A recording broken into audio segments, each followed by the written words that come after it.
My name is Danika, and today I wanted to talk about 11 literally perfect Sapphic books. So these are books that I've rated 5 stars on Goodreads and that are queer women either novels or short story collections. I don't hand out a lot of 5 stars on Goodreads. Basically the only times I do are either when I can't think of any way it could have been improved or when they are life-changing books for me, even if they are flawed in some way. You might have noticed that I read a lot of queer books, so I thought I would share some of the gems that I've found, some of the books that I absolutely adored. Pretty much all of these have reviews at the Lesbrary, so I will link those reviews down below if you're interested in more of my thoughts about these books. The first book I want to talk about is The Summer I Got Free by Mia Mackenzie. I always describe this book as feeling like the moment before a summer thunderstorm. That feeling where the air is just charged, kind of claustrophobic and humid and tense. It reminds me in some ways of The Color Purple and also of Beloved by Toni Morrison, just because it's about a family that's haunted by its past. The story alternates between the present and the family's history, and there is some sort of trauma, some kind of tragedy that happens in between, and you're not really sure what it was, but in the present you're dealing with the fallout from that. I loved the main character, Ava. When you see her as a child, she is this vibrant, passionate, unrestrained kid who is just so alive, and then as an adult she is very closed off and as if she's been really dulled over time. Part of the journey of the book is her finding her way back to her childhood self. There's an element of fabulism. The queer storyline takes place in the present when Ava finds herself surprisingly suddenly attracted to this woman who comes to visit them and stay with them, finds herself kissing her basically the first day that she arrives, and is trying to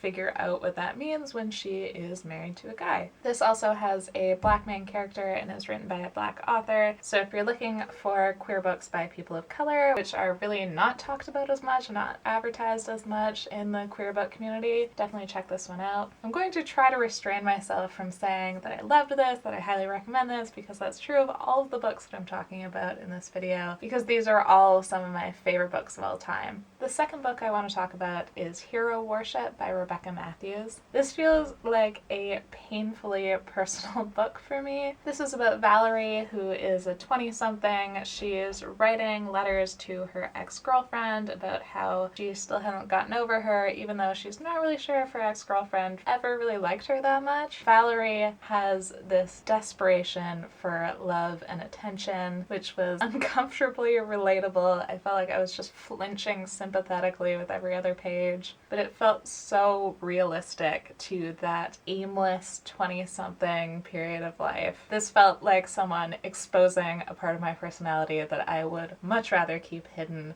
but it's so beautifully done. This is one that I don't hear talked about at all, and I really wish that I could hear more people talking about this and reading this because it made such an impact on me. Then there's Tipping the Velvet by Sarah Waters, which is my favorite book of all time. Again, this feels like a personal book for me because part of the impact it had was when I read it, which was after I had a very tumultuous on-again, off-again relationship that lasted the whole 4 years of high school, and after high school I was trying to get over it but was thinking that nothing was ever going to be so intense again, and reading Tipping the Velvet made me really realize that A, that intensity is maybe not the best or most romantic thing, and B, that you can have incredible, beautiful, meaningful relationships that aren't your first love, that aren't incredibly dramatic, and that come from mutual support and a slow build of intimacy and trust, and that those relationships are infinitely more valuable and more useful to you as a human. Which is a very small part of this book, but it is what imprinted so dramatically on me. I've since reread it and I still love it. Sarah Waters described this as a lesbo-Victorian romp. There's a lot that happens. It does get pretty dark at parts. There's a whole socialism and activism element. It gets pretty sexy. It gets a little bit weird. It's still just a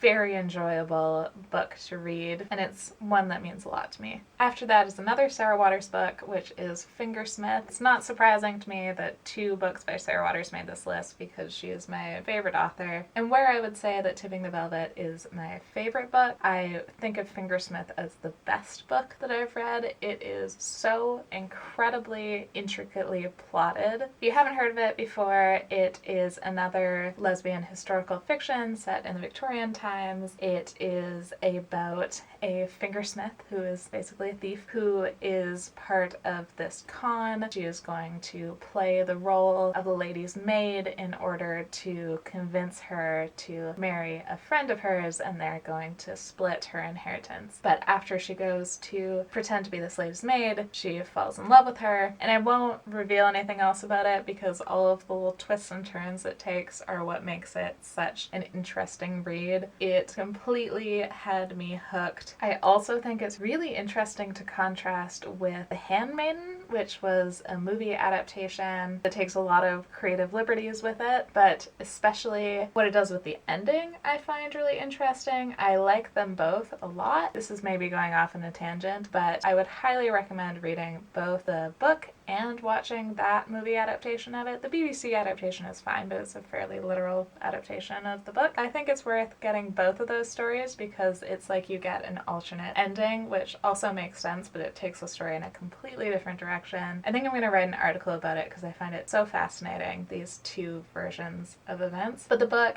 is so incredible, so fascinating. It can be really, really dark. It talks about insane asylums in the Victorian era, which is horrifying. There is abuse, sexual abuse, but that plot just completely blew me away. A recent read was The 7 Husbands of Evelyn Hugo by Taylor Jenkins Reid. You might have heard about this book recently. It's been kind of blowing up on BookTube and a few other places. That is because it is incredible. It's the story about this woman who is a journalist in a fashion magazine, and she previously wrote for something like BuzzFeed, and she is contacted by Evelyn Hugo, who is an aging Hollywood starlet. So similar to Marilyn Monroe or some other celebrities of that time period, she wants her to write an article about her, and when she meets with Evelyn Hugo, she finds out that Hugo actually wants her to write her biography. The story alternates between their meetings, trying to figure out why she's been tapped for this role by Evelyn Hugo. It's a very weird choice, and also Evelyn talking about her life, her past. The title refers to the fact that Evelyn Hugo was married 7 times in her life. This is kind of part of her mystique, and the essential question is which one of those was your grand love, the love of your life. That's the question that will be at the heart of the biography. So minor spoilers, but it's in this video, you know it's Sapphic. The spoiler is that the love of her life was a woman, and that's so much of the story is her being closeted as bisexual in old Hollywood and the things that she had to do to keep herself safe, to keep her relationship safe, and to keep her career. It is beautifully written. Evelyn Hugo is a fascinating character because she is really complicated. She does a lot of morally questionable things, but I couldn't help but be on her side because she does what she needs to do. She does what she thinks she has to do to protect herself and her family. Even if that Hollywood glamour story doesn't immediately appeal to you, I would still recommend picking this up because it is just so impeccably written, and I was completely absorbed in the story. Next is The Color Purple by Alice Walker. This is a classic for a reason. It gets really dark. It starts off with the main character getting raped as a child, having her children taken away from her. It is brutal, but it is also hopeful. It's about a group of women who come together and support each other. There is an element of spirituality and religion there. I was under the impression it had some lesbian subtext. That's not true. It is very openly queer. The main character is is in love with a woman named Shug. They have a relationship. It's a romantic and sexual relationship. Like, they have sex in the book. I don't know why it's still kind of talked about as if it's subtext. Not subtext, but this is one of those books that closely looks at some of the greatest horrors in the world, that really looks at misogyny and racism, and specifically anti-Black racism, and still somehow manages to have this sense of community, of hope, of belonging, and says that yes, those things are true and they are terrible, but there are also things that are beautiful and that make life worth living. And those are the books that I find to be the most nurturing to my soul. If you can really acknowledge the worst parts of the world and still find a way to live through it and to have a fulfilling life, then that is incredibly powerful. I also wanted to talk about the collection, which is a short story collection all by and about trans people. It's edited by Tom Lager and Riley McLeod. This isn't all Sapphic stories, but almost a third of them are, and all of the stories in the collection are really well written and readable. Usually in an anthology like this, there's some big ups and downs. There's usually some stories that I'm not as interested in, but it was pretty consistent through the whole collection that it just kept me reading. I also find that sometimes in short story anthologies, it feels like they're just excerpts from a novel. You don't get that sense of a satisfying conclusion, but that wasn't true in this one. They do feel like complete stories in themselves. A lot of the stories in this collection do deal directly with prejudice, with microaggressions, and they can be pretty uncomfortable to read, but they are really well done. Next I have Lizzy Annie by Casey Plett, which is actually a short story that is included in a short story collection of hers, which is called A Safe Girl to Love. I haven't read the collection yet, but I have read this story in kind of a zine style illustrative format. It also feels so realistic. This is a story about two trans women in a relationship, and the way that they talk to each other and what they talk about just feels like what my friends and I talk about. I thought these illustrations were a really beautiful addition. I fully intend to read the whole short story collection. I'm sure I will love that as well. Then there's Missed Her by Ivan Coyote. Basically anything by Ivan Coyote. I had a bunch of Ivan Coyote books in my 5-star collection. I love Ivan's writing style. When I first started reading their stories, they identified as a butch lesbian. I believe they identify more as non-binary now. They go by they, them pronouns, so they might not be a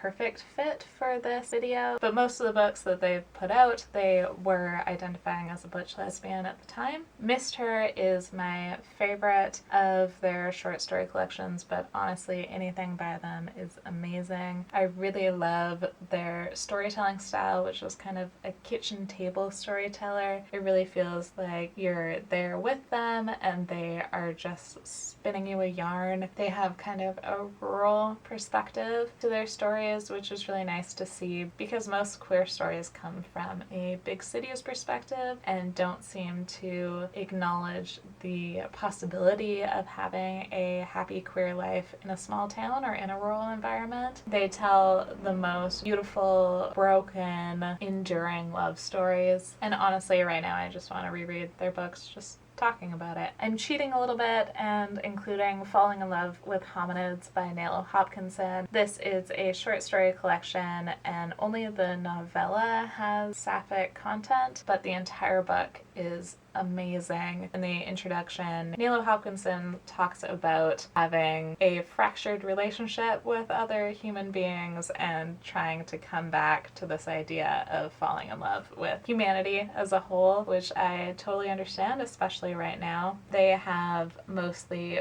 fantasy stories and stories that just include like a little bit of magic or the fantastical. Their novella is set on the borderlands, and it is this very thought-provoking look about queer communities and what happens there and what we can accept and forgive and what we shouldn't. But all of the stories in this collection I loved. There's one that's just about this gay couple who are in a BDSM relationship, but the story is just about them trying to track down their missing chicken. And lastly, there's Kissing the Witch by Emma Donoghue, which is one of the best books with the worst covers that I've ever seen. This is a collection of feminist retellings of fairy tales, most of which are also queer. They are beautifully written, and each fairy tale kind of ties into the next one. So a character from the previous fairy tale is telling the next story. I always love fairy tale retellings, especially if they're feminist or queer or both. So obviously I adored this one. So just ignore the cover and pick it up anyway. So those are my favorite Sapphic novels and short story collections. Let me know in the comments if you'd like to see more videos like this about my favorite graphic novels and YA. And thank you for watching.